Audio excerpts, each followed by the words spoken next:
A U.S. representative introduces a new bill to stop the expansion of chemical abortions. Ohio Representative Bob Latta introduced the Support and Value Expectant Moms and Babies, or SAVE Act, last week. This bill would prevent the FDA from approving new chemical abortion drugs and would prevent labeling changes for existing drugs. It would also prevent abortionists from dispensing the drugs remotely, such as by mail or via telemedicine. Chemical abortions, also called medical abortions or abortion pills, are non-surgical abortions in which a pregnant woman takes pills containing mifepristone and misoprostol to end the life of her baby. It can be reversible if only the first pill is taken. Joining us now is the congressman behind this pro-life bill, Representative Bob Latta of Ohio. Congressman, thank you for being here. Hey, thanks very much for having me today. Absolutely. First off, why did you introduce the Save Moms and Babies Act? Well, I'm very pro-life, and I think it's really important that we're doing everything we can to make sure that life is saved in this country. When you look on chemical abortions being about 39% of the abortions today, we had about 827,000 abortions performed in the United States last year. And if you look at that, that'd be about taking out the entire population of South Dakota. And I've been pro-life my entire life. And in fact, over the weekend, I was out in my home county where over 100 people showed up for a walk to support life. Congressman, we know chemical abortions tragically end the life of an unborn child, but what is less known about the risks it poses to mothers? Well, that's very important because a lot of people think, all they're going to do is take a pill and, they're going to have an abortion, that's all. But the risk is much higher because, again, you're in situations where, what we want to make sure never happens is that, and this is what the legislation does, is that we want to make sure that the woman is protected. And in the end, as I said, we really want to make sure that we're protecting life. But, there's more emergency room visits, there are more complications because of a chemical abortion. And, in the state of California, that they're talking about in their legislature right now, saying that, that you could just go in and get a pill and, without really the supervision of any medical personnel. So, we want to protect the moms out there. Your bill would prevent the FDA from approving new abortifacient drugs, but how would it restrict the ones already in use? Well, the bill does three things. One of the things is we want to make sure that the labeling doesn't change. There's a REMS on there. It's a risk evaluation.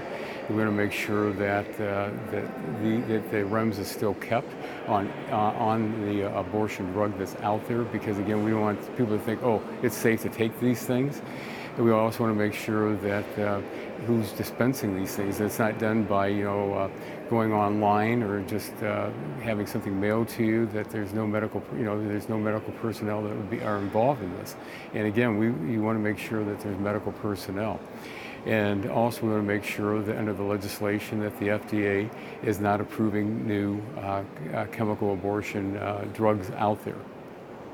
House Speaker Nancy Pelosi and Democratic leadership have thus far refused to bring any pro-life legislation to the floor for a vote. That being said, what is your message to Democratic leadership about your bill? Well, I think it's very important because, we want to make sure that we're protecting life in this Congress and all Congresses. And I think that as we're seeing that, the number of abortions being performed in this country are down in the abortions, but we want to, again, we want to have life and protecting life. And so I think it's a message that more and more people are telling their legislators where they stand. And I think it's important that the Democratic leadership hears that. And we want to protect life at all times. And finally, I understand that you are Catholic. Does your Catholic faith shape how you approach the life issue and your role in Congress? Well, we respect life, and as a Catholic, that we talk in church every week. During Mass, you'll hear about protecting life, and when I go to other parishes in my district, you hear the same thing. But you know, the wonderful thing in Northwest Ohio, where I'm from, we have from across all denominations out there, denominations that people want to protect life. And so that's one of the things we want to make sure that, again, as I said, that message is getting out. But as I told the people that I saw walking on Saturday morning for life, that it's a message that they have to get out to their friends and their neighbors and not be afraid to talk about it. And a lot of, and one of the wonderful things again is people aren't afraid to talk about their position on life, and we have to all do that. Representative Bob Latta of Ohio, thank you for your time. Well, thanks very much. Joining us now in studio is Autumn Christensen, the Policy Director for the Susan B. Anthony List. Autumn, welcome back. Thank you. First off, what should we know about this Save Moms and Babies Act? Well, this bill could not be more timely or more important. There is a concerted effort underway by the abortion lobby and the abortion industry to make abortion available through the mail. Their goal is for every post office, every pharmacy to be an abortion center. And of course that means women receiving drugs that will be extremely strong and have extreme adverse events potentially on them without even being examined by a physician. From a policy perspective, how much oversight is there over chemical abortions? Yeah.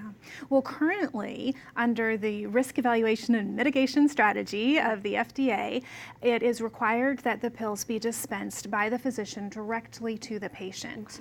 But the goal of the abortion lobby, of course, is to lift that rule. And by lifting it, they will avoid the woman receiving the kind of medical care that she needs and then move towards that mail order abortion scenario. And to that point, what are the risks unique to chemical abortions? Sure. Well, chemical abortions, first you have to think about what's involved in a chemical abortion. The woman takes a drug, she goes home, she delivers a tiny unborn child alone at home, potentially with risks of hemorrhaging and infection. And if she is far away from medical care because she's received the drug in the mail or because she lives in a rural area, and if her family or her friends or her parents, if she's a young girl, are unaware, they might not even know that she is at risk of death if she doesn't get to an emergency room. So the risks are very high. She also needs to be screened for an ectopic pregnancy, a pregnancy in the wrong part of her body that could be fatal if she doesn't isn't screened to make sure that that's not the case prior to the abortion. As you mentioned, this bill really is timely. Just last week, we saw this new report come from the pro-abortion research group, the Guttmacher Institute, revealing that, yes, the overall abortion rate is going down, but chemical abortions, which we're talking about, are actually on the rise. So what should the pro-life movement take away from these findings? Sure. Well, the abortion industry will stop at nothing to take advantage of women and to try to sell abortions. So they present a chemical abortion as a quick and easy fix, and as I mentioned, it's nothing could be further from the truth. And instead, they are putting women in a position of being alone at the time of a medically traumatic experience. But if it drives up their abortion business, they will continue to press it forward. Something we will continue to track. Thank you so much for your expertise. Autumn Christensen, Policy Director for the Susan B. Anthony List. Thank you. Thank you.